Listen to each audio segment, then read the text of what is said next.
exemplo de Cristo, o crisol que ele passou, o exemplo que nos deixou. E agora, mais uma vez, vamos meditar na tua palavra. Amém.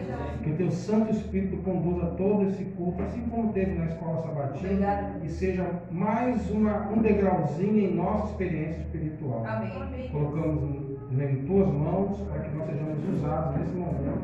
Em nome de Jesus Cristo. Amém. Amém. E sábado, né? Estava na correria lá, vindo para cá. E ali, preocupado com o horário, mandando mensagem para o irmão Carlos, né? Aí, quando correndo, descendo a rampa, quem está subindo? Ele. Aí ele falou assim, irmão, você está indo para lá, eu falei assim, tô. Aí eu falei, não, então tá bom, tá no caminho, né? Aí eu falei assim, rapaz, essa preocupação do horário seria mais fácil ficar lá, né? Mas tudo bem, a gente vai seguir, né? Feliz, né? Sempre agradeço por esse convite, né? E aí eu estava até falando com o irmão Elino, falei com a irmã Giovana, né? Eu vou estender aqui um convite para vocês também, né? E eu conheço aqui o grupo, eu sei que a agenda do grupo aqui tá cheia, né? Sábado de manhã, de tarde, ao longo da semana, domingo, tá corrido mesmo. Deus seja louvado. Né? É bom porque a igreja está trabalhando. Isso é sinal de que a igreja acredita que nós somos o meio pelo qual a mensagem vai ser espalhada ao mundo. Amém. Seria muito bom se fossem os anjos, né? Mas Deus confia em mim, confia em você, é essa hora. Humanamente falando, não sei se é a melhor decisão, mas vindo de Deus, com certeza, no final da história, a gente vai concordar com tudo que Ele planejou para nós.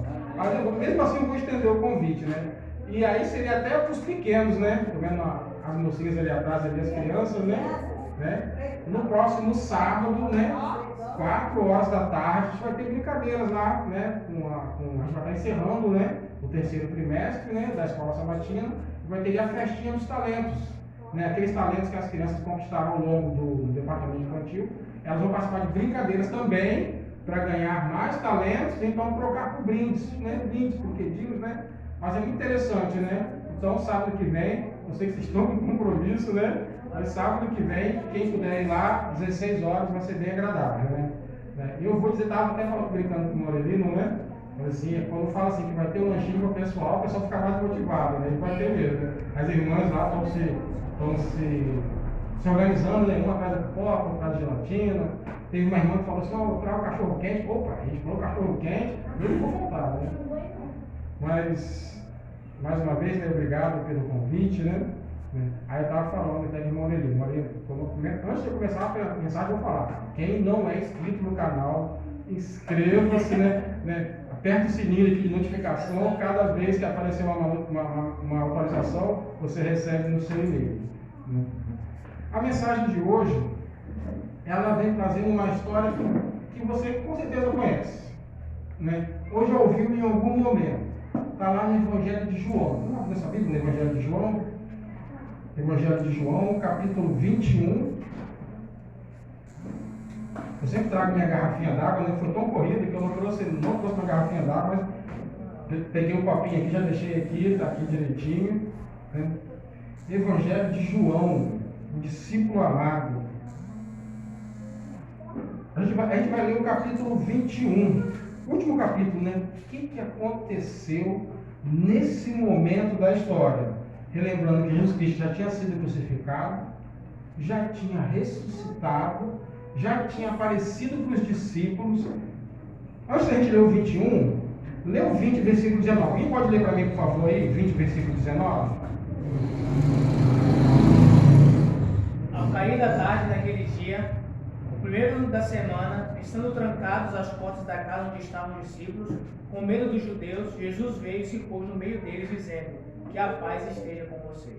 Então Jesus aparece para os discípulos, né? A gente já fala da terceira vez que Jesus apareceu. E qual foi a segunda? Outra pessoa pode ler agora, o mesmo capítulo 20, né, mas o versículo 26. Diz assim: passados 8 dias, estavam outra vez ali reunidos seus discípulos e Tomé com eles. Estando as portas trancadas, veio Jesus, pôs-se no meio e disse: paz seja convosco. Por 2 vezes Jesus fala, né? Pai seja convosco, né? Era um momento assim, era um momento tenso, né? O que iria acontecer com eles? Jesus já tinha comentado, né? Que ele iria para junto do Pai, viria outro Consolador, ficaria com os discípulos, mas toda aquela situação, Jesus sendo morto, crucificado, né, toda aquela perseguição, deixou um pouco eles, né, amedrontados, assustados, né? E ainda que Jesus tenha ressuscitado, havia muita confusão neles. O que vai acontecer com a gente? E agora a gente vai falar do terceiro momento em que Jesus se encontra com os discípulos. É interessante que a gente, o livro de Atos vai falar um pouquinho mais sobre isso, bem no início, mas quando Jesus ressuscita, ele fica quantos dias com os discípulos? 40 dias, depois ele ascende aos céus, né? Como foi esses 40 dias, que aconteceu dia após dia, eu não sei explicar, e se alguém souber depois, porque realmente tem poucas informações. Mas esses pontos, né? Teve o primeiro dia, o 8º dia, e depois ele marca um outro encontro com os discípulos. A escritora norte-americana Ellen White fala a respeito desse momento. Jesus marca então com os discípulos para se encontrar com ele num local. Vamos ler agora então, né? O terceiro encontro de Jesus após sua ressurreição, Evangelho de João, capítulo 21. Vou começar a partir do versículo 1. Né? Depois disto, tornou Jesus a manifestar-se aos discípulos junto ao mar de Tiberíades, e foi assim que ele se manifestou. O mar de Tiberíades é o mesmo mar da Galileia. Tibério César, o imperador, né, colocou o nome do mar, o próprio nome dele, né? A pessoa se bem humilde, né? Se colocar o nome de um, qual é o meu nome, né? Humildade, né? Imperador romano, Tibério César. Tibério César, ele praticamente assume, mais ou menos, quando Jesus tinha uns 14 anos, bem jovenzinho, né? Então ali era o novo imperador que deu aquele mar ali, o mar da Galileia, o nome dele. Né? Disse-lhe Simão Pedro, versículo 2: estavam juntos Simão, Pedro, Tomé, né, chamado Dídimo, Natanael, que era da cidade de Caná da Galileia, e os filhos de Zebedeu. E naquela noite nada apanharam. Vou ler tudo aqui agora, vou ler de novo, versículo 2. Estavam juntos Simão Pedro, Tomé, chamado Dídimo, Natanael, que era da cidade de Caná da Galileia, os filhos de Zebedeu, e mais 2 dos seus discípulos. Disse-lhe Simão Pedro: vou pescar. Aqui já começa a história aqui. Jesus marcou encontro com eles. Jesus demorou a aparecer, ele marcou encontro. Essa história provavelmente é familiar para você. Jesus fala que ele vai voltar, vai marcar o encontro, e marcou o encontro com os discípulos, mas aí como Jesus demorou, né, a aparecer naquele dia, eles foram fazer outra atividade. Isso leva um pouco para vocês, a gente trazer para os nossos dias. Né? Jesus prometeu que faria o quê? Que ele iria voltar. Ele está demorando a voltar? Vamos pensar relativamente assim que está. Né? E aí, o que a gente faz? A gente espera? Aguarda? Ou de repente o desânimo, descontentamento, os crisóis da vida? A gente passou um trimestre falando sobre crisóis, né? Que desgasta, que de fato desgasta. Né? Lembrando eu fico imaginando um dos versículos que a gente estudou, acho que tem uns 2, 3 sábados que a gente estudou na missão da Escola Sabatina. Eu fico imaginando uma pessoa idosa, Paulo, conversando com o jovem Timóteo. Imagina um jovem, né, cheio de vontade de fazer as coisas na igreja, aqui no Novo Horizonte, né, JA, vigília, vai para a serra, né, cheio de vontade, e de repente alguém chega idoso para ele e fala assim: ó, todos que querem viver piedosamente em Cristo sofrerão o quê? Perseguição. Imagine exatamente essa cena, uma pessoa idosa, Paulo, fala da história dele, né, falando para Timóteo, ele não desanimar. Isso é uma carta, né, de Paulo a Timóteo, acho que é 3, versículo 12. Não desanimar. E aí a gente tem aqui uma pequena amostra, né, do que a gente vive hoje. Jesus Cristo prometeu que os discípulos seriam pescadores de quê? De homens. Eles foram fazer o que aqui? Pescar peixes. E apesar de por 2 vezes Jesus ter acalmado, Pai seja convosco, eles estavam muito atônitos. Então Jesus marca com eles num local familiar. Familiar em que sentido? Na profissão deles? Não. Familiar por onde Jesus andou por sobre as águas, por onde ele fez curas, milagres, sermões. E eles começaram a meditar sobre tudo aquilo que tinha passado com ele naqueles últimos 3 anos. Em determinado momento, eles ficavam motivados, em determinado momento, ficavam meio que ansiosos. Acho que isso acontece exatamente com a gente hoje, né? É a mesma história, num fragmento melhor, numa visão mais ampla. O mundo cristão hoje está desanimando de seguir a Cristo. E muitas vezes esse desânimo, eu estou falando, o mundo cristão, ele é acompanhado às vezes, e muito perigoso essa atitude, muito perigosa essa atitude de fazer ajustes para melhorar, né, o que está escrito na Bíblia. A Bíblia por si só não está escrita. Né? Lembro de Paulo falando no último e no antepenúltimo capítulo de Atos, ele falando lá, né? Olha, eu não fiz nada diferente do que está escrito na lei dos profetas. Essa expressão lei e profetas, né? O próprio Jesus disse que ele não veio, né, anular o quê? A lei dos profetas. Lei dos profetas é o quê? É o Velho Testamento. Exatamente isso.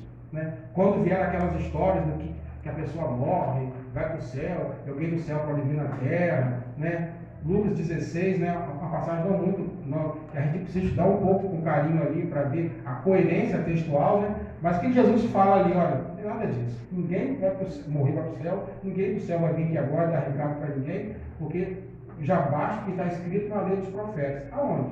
No Velho Testamento. Paulo confirmou, Jesus Cristo por 2 vezes confirmou, mas os discípulos aqui estavam passando por uma situação delicada. Emocionalmente estavam abalados. E Jesus teve paciência com eles. Daqui a pouco eu vou falar de novo sobre paciência. Disse-lhes Simão Pedro, vou pescar. Disseram-lhes outros também, nós vamos contigo. Saíram, entraram no barco, naquela noite não apanharam nada. Eles eram o quê? Pescadores. Né? Pescadores voltando a pescar. E é interessante aqui quando Pedro fala assim, olha, está demorando, não sei quanto a vocês, mas eu vou pescar. As pessoas falaram assim, não, eu vou esperar. Quando um falou que ia, o que os outros fizeram? Foram tudo juntos. Né? Uma vez eu lembro um testemunho do irmão falando que foi num local, né? Foi, na visão, acho que já comentei isso aqui antes, né? É um testemunho assim, bem interessante, que ele foi num estádio de futebol. Na igreja pregando, ele foi no estádio de futebol, porque ele não achava que tinha problema nenhum. Não tem problema nenhum. Eu assisto em casa, eu vou, né? Aí ele falou assim, foi na primeira vez, gostou, né? Foi a segunda vez, foi. E aí você continuava a rotina dele, de ler a Bíblia, estudar o sabatino. Ele viu com o tempo assim, rapaz, isso aqui não é local de cristão. Interessante que ele, quando viu o pessoal elogiando o árbitro, né? Quando errava contra o time, né? Ele falou assim, ele acabou repetindo aquilo que eles falavam lá. E como a gente é influenciado pelo meio. Né? Então ele deu o testemunho na igreja e falou. Foi um erro meu. Né? E aí, como foi a primeira vez, foi a segunda, a terceira vez, foi assim, aqui não é ambiente de cristão. E dependendo do local que a gente está, a gente vai agir da mesma forma. Às vezes está no ambiente, né? Trabalho, escola, família, a maioria tem um pensamento diferente, e aí a gente acaba, né, se adaptando. Foi até um verso para abordar dessa sabatina, né? Não nos conformeis, né? A gente acaba se adaptando, tomando a forma do mundo. Aí Pedro falou, está demorando muito, eu vou. Né? Pedro também já estava um pouco desgastado. Lembra que Pedro, a gente já falou sobre isso, né? Negou a Cristo quantas vezes? 3 vezes. Então eu falei assim, olha, Jesus Cristo matou, não veio. Vou fazer o seguinte, eu vou pescar. Eu sempre vou pescar. Os outros, né, olharam, também vou. Foram todo mundo reunido, 7 discípulos, né? E quanto eles pescaram naquela noite? Nada. Mais confuso ainda eles ficaram, né? Emocionalmente estavam bem abalados. Versículo 4. Mas ao clarear da madrugada, estava Jesus na praia. Todavia, os discípulos o quê? Não o reconheceram, né? Mais de 100 metros provavelmente de Jesus, né? Eles estavam. E aí Jesus pergunta, filhos, tendes aí alguma coisa para comer? Imaginou? O cidadão já não está bem emocionalmente. Era aquela noite, assim, hoje não é meu dia. Hoje eu tinha que ficar na cama e não sair. Saíram, marcaram encontro, Jesus marcou encontro, Jesus não aparece, eles saem para pescar, não pegam nada, e aí me vem um cidadão na praia e fala, ei, pescaram alguma coisa? Como você acha que eles estavam, né? A resposta foi o quê? Finalzinho do versículo 5. Responderam o quê? Não. Mas estavam chateados, não pegando nada. Era para ter ficado em casa, nem para ter vindo para cá, para a praia. Né? E aí, versículo 6. Então lhes disse: lançai a rede à direita do barco e achareis. Assim fizeram e já não podiam puxar a rede, tão grande era a quantidade de peixes. Aquele discípulo a quem Jesus amava, quem era mesmo? Quem ele amava? João. Quem escreveu, né? João, né? Ele, discípulo amado, né? Aquele que nos amava, disse a Pedro, é o Senhor, Simão Pedro, né? Imagine, jogaram a rede, pegaram, ficaram assustados. João reconhece. João era mais jovem, devia reconhecer, né? Mais de 100 metros, dá para reconhecer alguém de longe? Dá, não dá? Se eu tiver aqui alguém lá na esquina, dá para reconhecer, mais ou menos dá para reconhecer 100 metros? Pelo andar, pelo jeito, né? A história norte-americana, Ellen White, ela fala que o tempo todo, desde que os discípulos chegaram na praia, o observador invisível estava ali. Só para imaginar que o observador invisível está ao nosso lado o tempo todo. Ela usa essa expressão, né? Imediatamente eu me lembrei logo de José do Egito, porque ele tinha certeza de que ele sempre estava diante de Deus. Como poderia pecar estando diante da face do Pai? E aí então imagina a cena. Aí agora jogam, né, João, assim, um jovem, né, uma visão melhor, porque de repente usava óculos ali, né? Aí eu disse: não, Simão, é Jesus. Aí Simão, que estava só com a roupa de baixo, né, normalmente dependendo do caso, vou pegar o exemplo de Jesus Cristo, né? Quando ele é crucificado, né? E os soldados, quatro soldados, né, que efetivamente crucificaram Jesus Cristo, dividem a roupa dele, né? Então seria que a sandália, né? Não necessariamente cita sandália, quando fala em roupa, é mais a roupa interna e a externa. Então a externa é mais pesada, muitas vezes servia para se cobrir à noite. Pedro estava assim, estava com a roupa de baixo, né? Então ele bota a roupa, ele sai andando. Vamos ler aqui, né? Versículo 8. Mas os outros discípulos vieram no barquinho, puxando a rede com os peixes, porque não estava distante da terra, senão quase 200 côvados. 200 côvados seria mais ou menos 90, 95 metros, né? Ao saírem em terra, viram ali algumas brasas, em cima peixes, e havia também pão. Pedro se lança no mar, bota a roupa de baixo, provavelmente 100 metros, não era muito fundo ali o mar da Galileia, ou Tiberíades, né? Era um mar, água muito, né, limpo, né? Ele joga, né, tem que 100 metros, dependendo da distância do mar, vai ser fundo, né?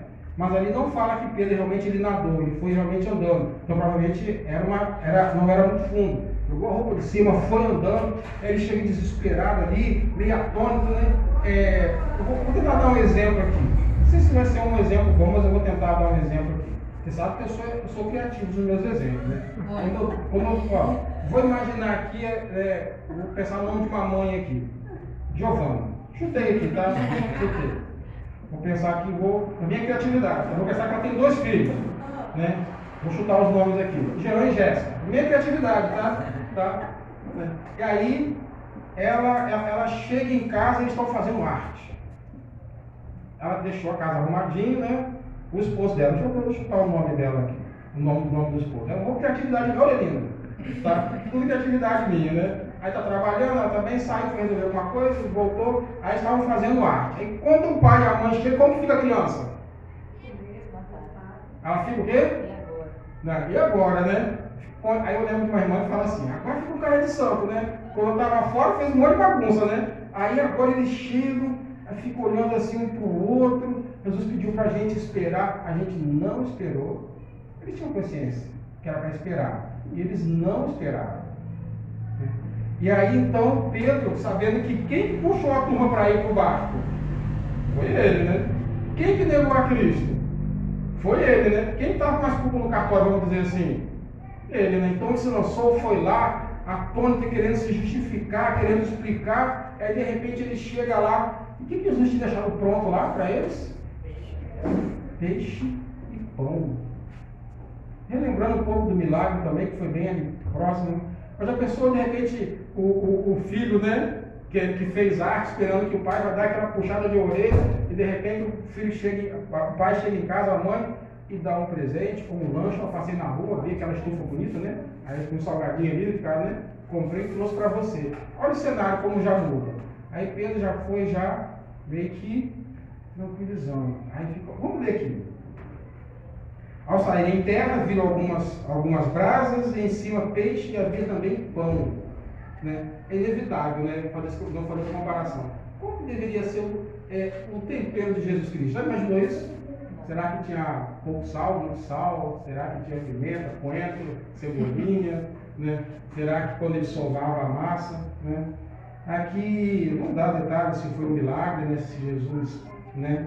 Mas aqui estava pronto ali, o alimento que os discípulos passaram a noite toda, provavelmente estavam com fome, porque não comeram nada, também não pescaram nada, estavam aterrorizados, estavam pensando em voltar de repente à vida anterior que tinham, que a promessa de Deus, de Jesus Cristo para eles era: vocês vão deixar de ser pescadores de peixe para se tornarem pescadores de homens. E o desânimo estava fazendo com que eles retrocedessem e desacreditassem na promessa do Pai.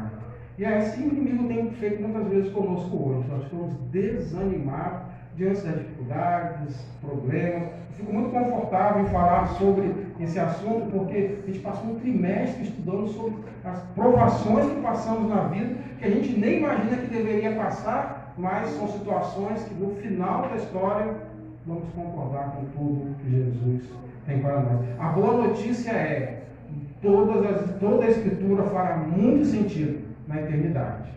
Aí a boa notícia é: chegando lá, a gente vai ter todas as nossas dúvidas esclarecidas. Amém. Amém. Mas esse relato, o que ele traz para nós? Versículo 11. Né? Simão Pedro entrou no barco e arrastou a rede para a terra, cheia de 153 grandes peixes, né? Não bastante, sendo também a rede não se rompeu. Versículo 12. Disseram-lhe Jesus: vinde comer, e nenhum dos discípulos ousava perguntar: quem és tu? Ninguém perguntava, já sabia quem ele era, todo mundo quietinho, né, preocupado, ia tomar um puxão de orelha, mas a comida estava ali. E quando tem comida, né, eu já ouvi falar até essa orientação: se você quer fazer uma reunião proveitosa, independente com o grupo que seja, trabalho, escola, igreja, bota um lanchinho. A turma vai ficar feliz, vai mastigar, flui muito melhor, né? Um lanchinho sempre dá certo. E aí Jesus Cristo queria passar a mensagem para eles, como passou, tá? E aí então Jesus serviu. E ninguém, nem nenhum dos discípulos ousava perguntar-lhes: quem és tu? Porque sabiam que era o Senhor. Veio Jesus, tomou o pão, lhes deu, e de igual modo o peixe. E já era a terceira vez, né, que Jesus se manifestava aos discípulos, depois da ressurreição dentre os mortos. Depois de estar dentre os mortos, né? E aí então vem uma parte aqui da mensagem.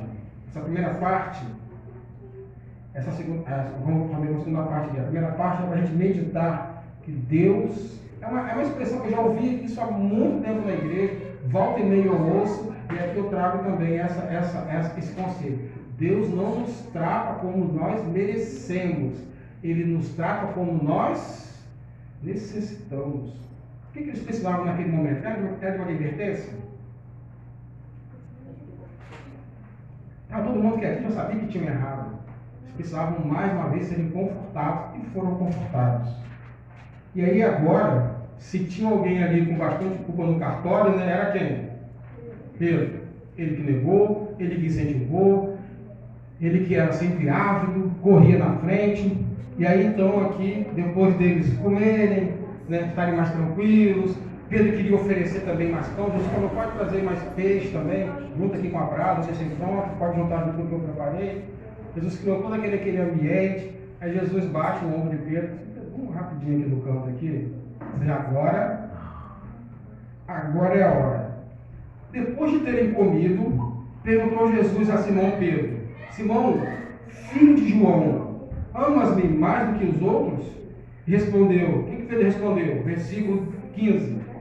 De bate pronto, ele perguntou: o que Pedro respondeu? Sim, né? Sim, Senhor, tu sabes que te amo. E aí ele me disse: apacenta, Jesus Cristo fala, né? Apacenta meus cordeiros. Quando Jesus Cristo fala: Simão, filho de João, sabe o que Jesus estava querendo dizer? Pedro, eu te conheço. Eu te conheço. Você me ama? Aí Pedro congela, né? Fica naquela expectativa, mas sempre impulsivo, ele responde: sim, te conheço. Ele nem, né? Tu te viu, né?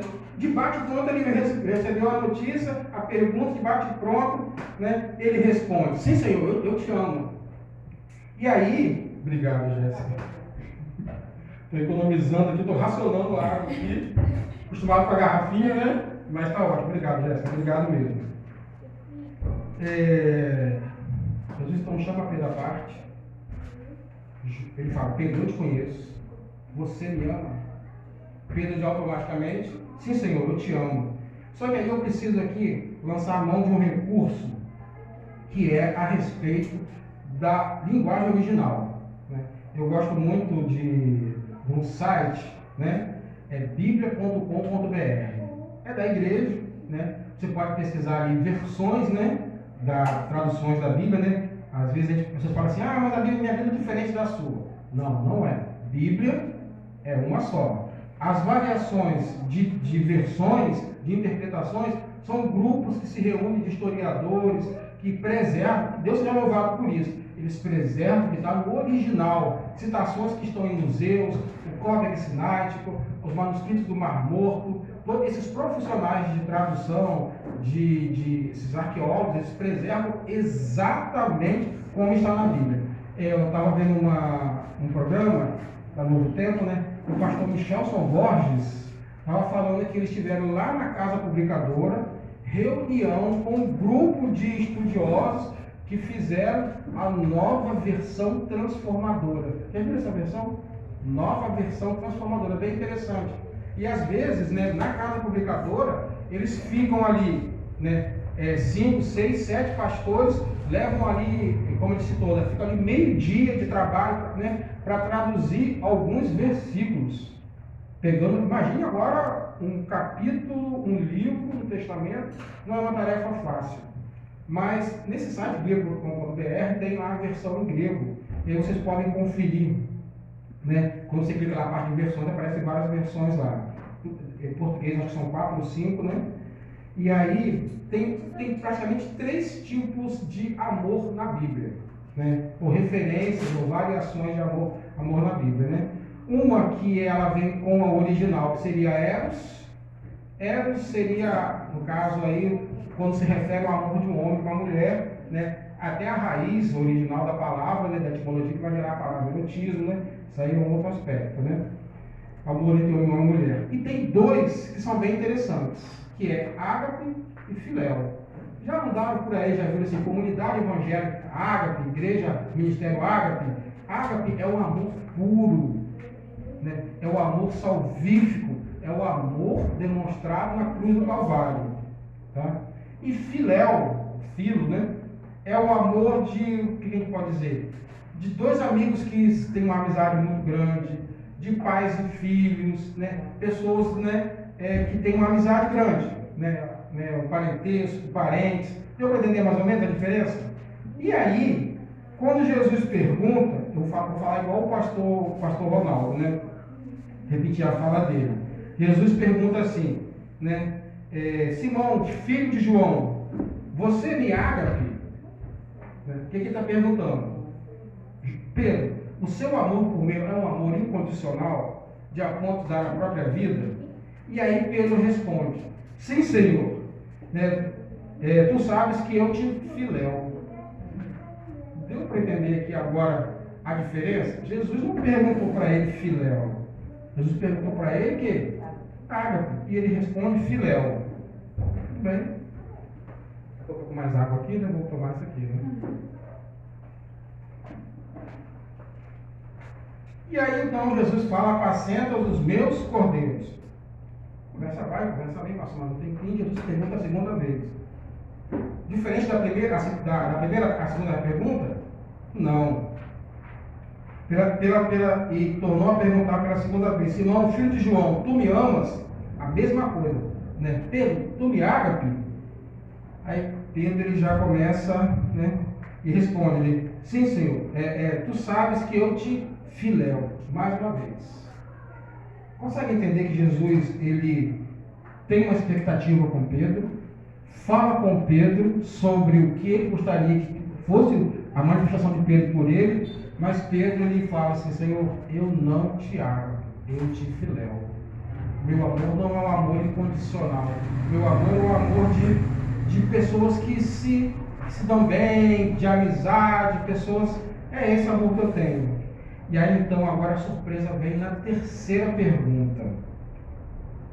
Versículo 17. Pela terceira vez Jesus pergunta: Simão, filho de João, e aí agora Jesus não pergunta Ágape, Jesus pergunta Filéu. Bom, a primeira vez você respondeu Filéu, a segunda você respondeu Filéu. Aí Jesus agora pergunta: tá bom, Pedro, então, de fato, você me filéu mesmo? Você me ama como um amigo? A gente está sempre junto? E aí agora Pedro não responde, porque imagine, aí eu vou tentar aqui trazer essa ilustração, né? Vou dar uma ilustração aqui, né? Mais uma das minhas, né? Eu estava pensando justamente no vôlei, né? Tem quem gosta de vôlei aqui, joga vôlei, eu só gosto de assistir. Se tiver que levantar aquela bola lá, eu vou dar a bola lá para o outro lado, a quadra está do lado do outro, né? E aí vamos supor, vamos imaginar aqui o jogo de vôlei. Um time ganhou 2 sets e outro time ganhou 2 sets. O quinto set é o quê? Né? É o que vai decidir a vitória, né? E aí vamos supor que seu time, você é o levantador, e aí seu time está ganhando por 14-13. Aí o que acontece? Se a bola vai para a sua mão, você é o levantador, né? Vai levantar a bola, né? Seu time está ganhando, está 2 sets para um lado, 2 sets para o outro, seu time está 14-13. Se você fizer aquele ponto, o que acontece? 15-13, né? E acaba a partida. E aqui vem a ilustração. O levantador é Jesus Cristo. E você está ali esperando a bola para você marcar o ponto. E aí Jesus precisa de uma pessoa de confiança, né? Aí Jesus olha assim e fala: não vou levantar para você não, vou levantar para outra pessoa. Como será que você ficaria numa situação dessa? É uma ilustração, tá? Uma ilustração mesmo, uma alegoria, um pensamento. Aí agora não Ágape, ele pergunta Filéu. Ele baixou o nível de exigência. Não, Pedro, já sei que você não vai ter aquele desprendimento, aquela entrega, né?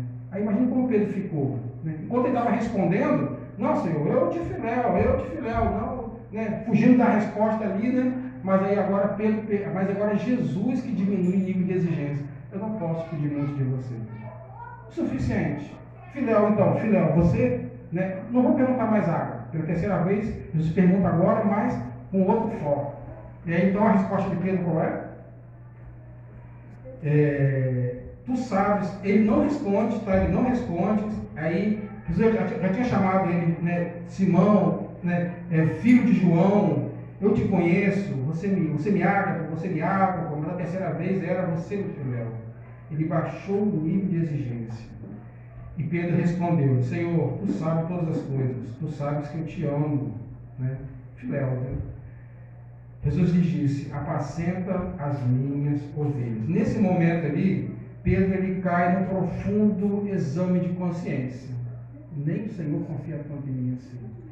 Só que aí, pela terceira vez, a escritora norte-americana Ellen White, ela descrevendo esse contexto aqui, ela fala: assim como Pedro negou 3 vezes, e ele perde a liderança do grupo, esse momento era o momento de reintegração de Pedro junto à liderança daquele grupo. E por que Jesus fala: apacenta os meus cordeiros, as ovelhas? Porque Jesus sabia que o derramamento do Espírito Santo, a chuva, né, temporã, iria ser derramado, iria ser começado a pregar o Evangelho. Ele precisava de líderes com um perfil de paciência, né, perseverança, né, eu escrevi aqui, para não esquecer.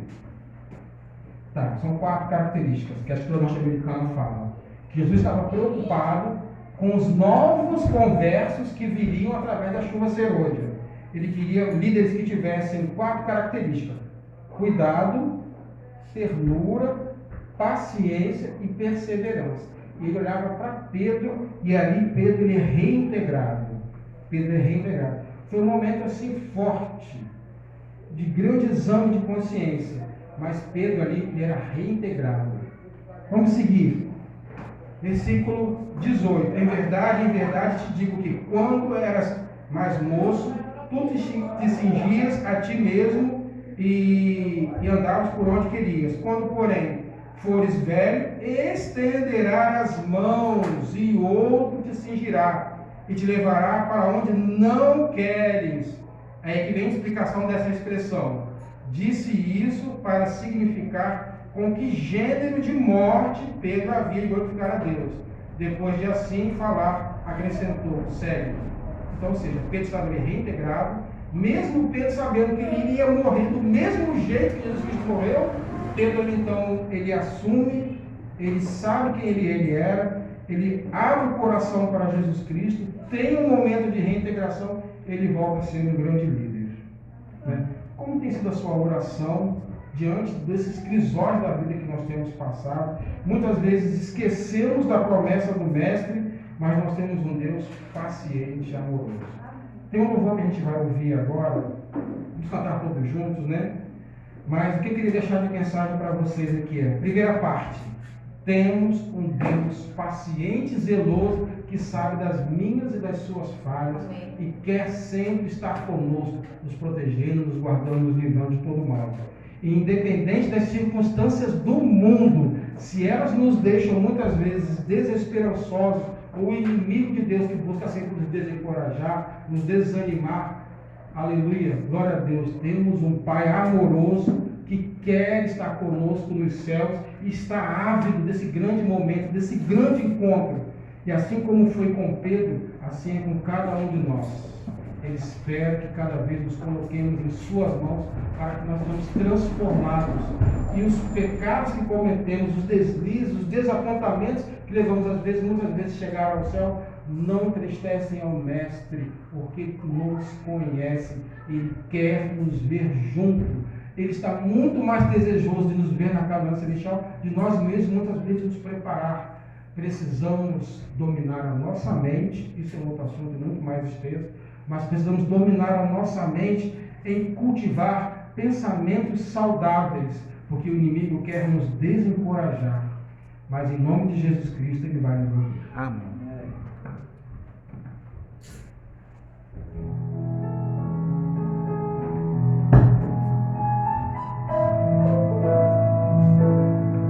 Vamos colocar em pé, quem puder.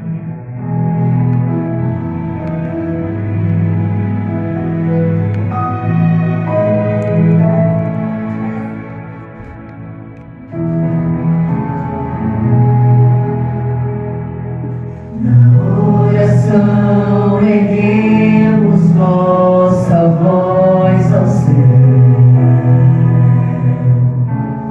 e Deus se inclina para nos ouvir. São tantos os anseios que queremos entregar, os temos em seu grande amor. Problemas se resolvem pelo seu poder. Enfermos são curados pela fé. Os lares destruídos são erguidos outra vez. A vida nova então se faz. Igreja, Deus nos ouvirá, amém. Nossa voz atenderá.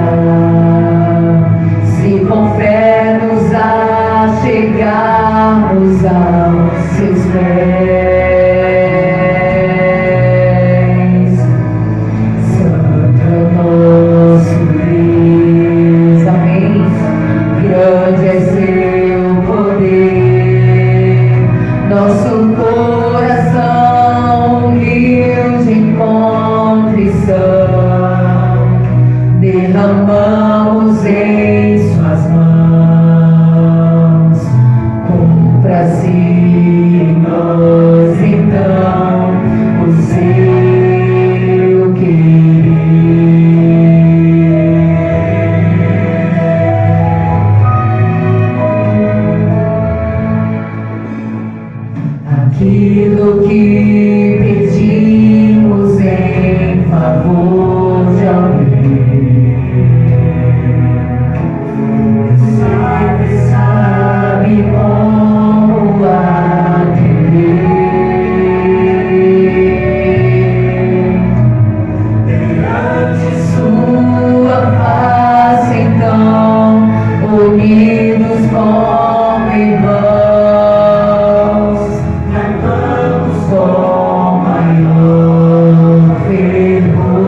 amamos em suas mãos. Cumpra-se em nós então o seu querer.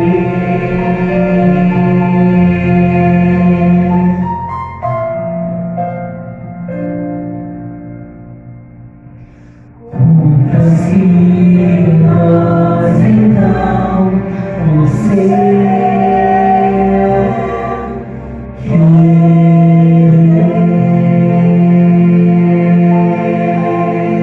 Amém.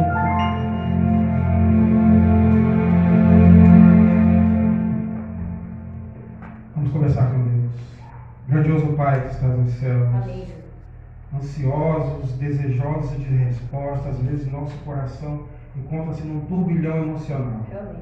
Mas através da Tua palavra, da Tua promessa, podemos descansar e crer que os Seus planos para nós são os melhores. Obrigada. Apesar de muitas vezes eu não entendermos a dor, o sofrimento, não nos deixam de enxergar, ficamos desesperançosos diante de um cenário de falta de perspectiva. Mas como louvamos agora, Senhor, cumpra-se em nós o Teu querer.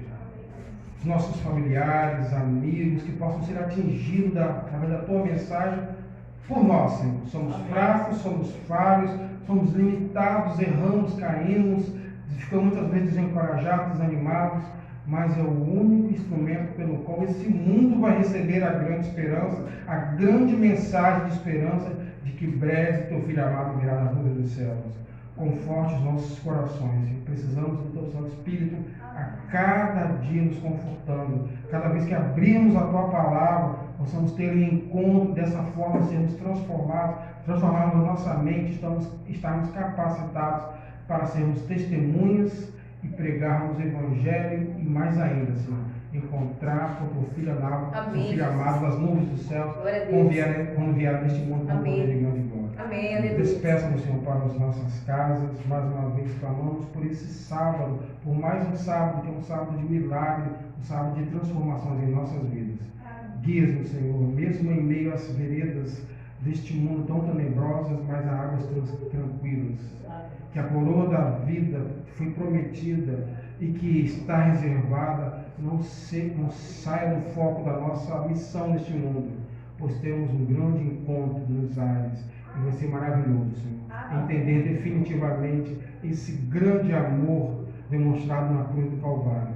Entregamos mais uma vez nossa vida em Tuas mãos, em nome de Jesus Cristo. Amém. Amamos e agradecemos. Amém, Senhor.